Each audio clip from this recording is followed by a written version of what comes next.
Such a big effort to climb this hill, but I think it is worth it.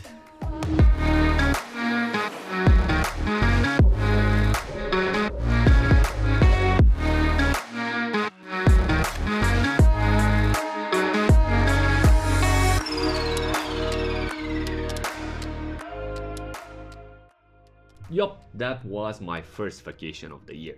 Normal people are taking advantage of such vacations to relax, to recharge their batteries, but not me, no sir. I had a specific agenda and some specific goals because I took with me quite a few tool watches to shoot, to test and enjoy in their natural habitat, where they should normally be used. So I had a few challenges to fit these divers above the gloves, to capture them properly underwater, to find the ideal lighting conditions or the perfect shooting spots, and avoid sunburns, which I successfully did this time. Whew. But my vacation is not the main reason why we're here today, but because of this. The SUB200 version on the most hyped color of 2021, the Tiffany or the turquoise tone.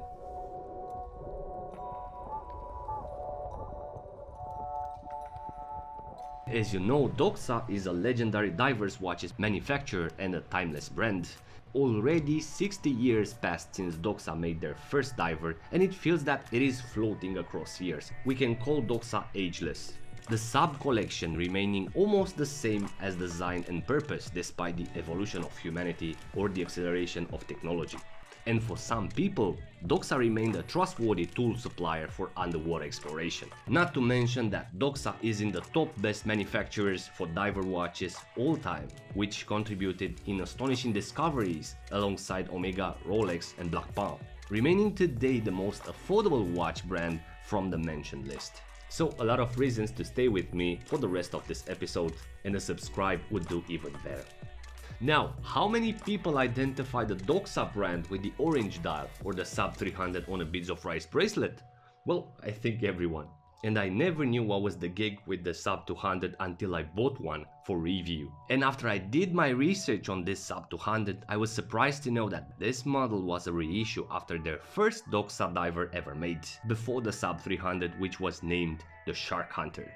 And some of you, I assume, seen the Shark Hunter promo that I made a long time ago for the review, which was made with the same spear gun that I used on this actual photo shooting. And again, I have to disclaim the fact that no marine creature was harmed during these photo shootings.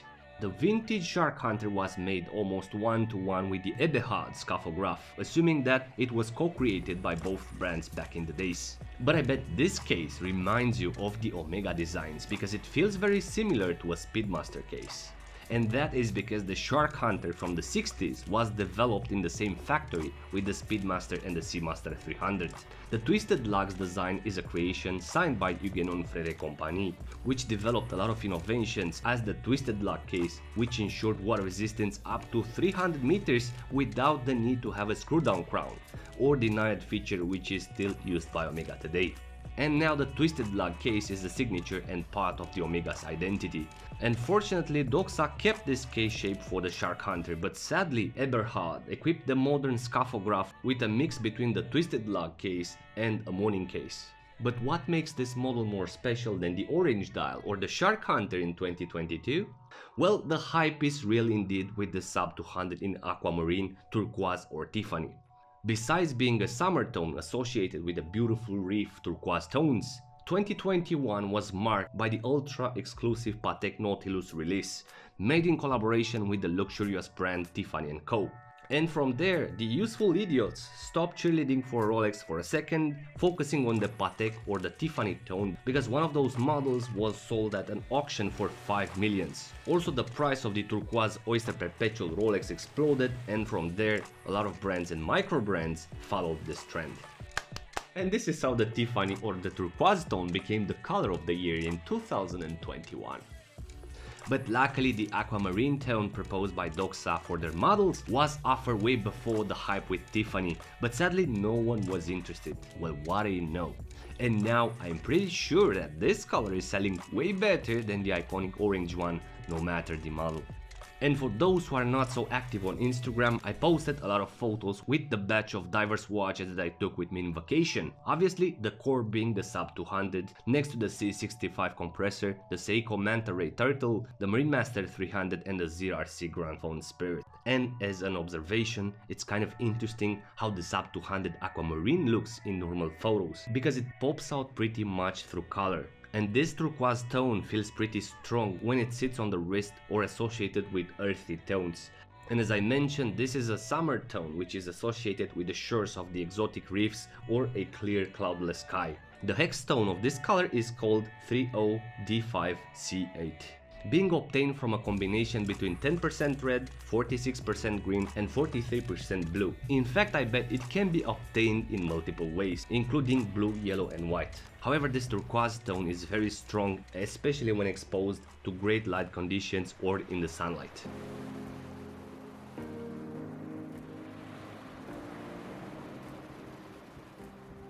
And as for the movement, because this is a newer version, on their website they do not specify having a specific movement inside, so this diver has either the Sellita SW200 or the ETA2824, having 26 joules with a frequency of 28800 VPH and a power reserve of 38 hours. And speaking of the new version, something really cool happened with this SUB200.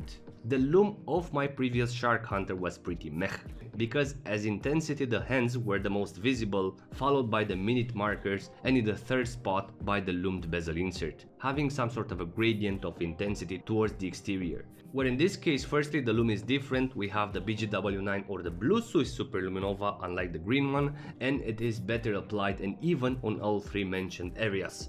And that's quite a good thing because it makes the watch more legible and more purposeful. Now inside of the dial we have some sort of a muted symmetry, nothing spectacular is happening here. Because the indexes are looking almost even no matter how you position the watch, there is no clear top or bottom for this diver, especially previewed in low lights conditions. The 12, 6 and 9 markers are a bit longer than the other ones, however we have to respect the fact that they didn't change the Shark Hunter dial layout from the 60s. But getting back to the dial, a thing that is not noticeable is the contrast of the minute markers. As we know from the previous SUB300T, the Aquamarine model has the hands all black as well as the indexes, which obviously helps to create enough contrast with the bright blue dial. Where in this case we have as well black hands, but the minute index borders are not painted in black to ensure a supreme contrast with the bright blue background, but they are left in metal finish. And I'd say it does not affect the legibility of this watch, but I find it a bit annoying to find different finishes inside of the dial with black hands and the metallic minute markers. But as a strong point, I do love how the hands are finished on the same manner as the 300T model. Also the way they are differentiated to understand in any circumstances which one is the hour, the minute or the seconds hand.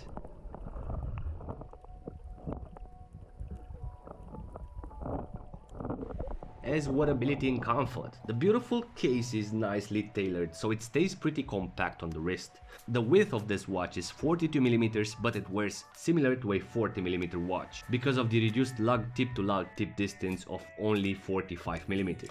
Now, despite the elegance of the case, it is specifically made to surround the rounded volume of the outer bezel and then severely close the lugs into a, well, not a popular lug width. This one having 19mm between the lugs. I guess you can still squeeze 20mm straps between the lugs as I did with this black 7 Friends and Watches strap, but still 42mm in width and 19mm between the lugs, it's quite awkward. Surprisingly, on the caliper the height seemed to be quite big, but in reality it does not look tall at all. Maybe it is because the watch sits buried on the wrist, so it covers the case back, or maybe the boxed sapphire crystal is not previewed as a clear volume that is adding millimeters to the height.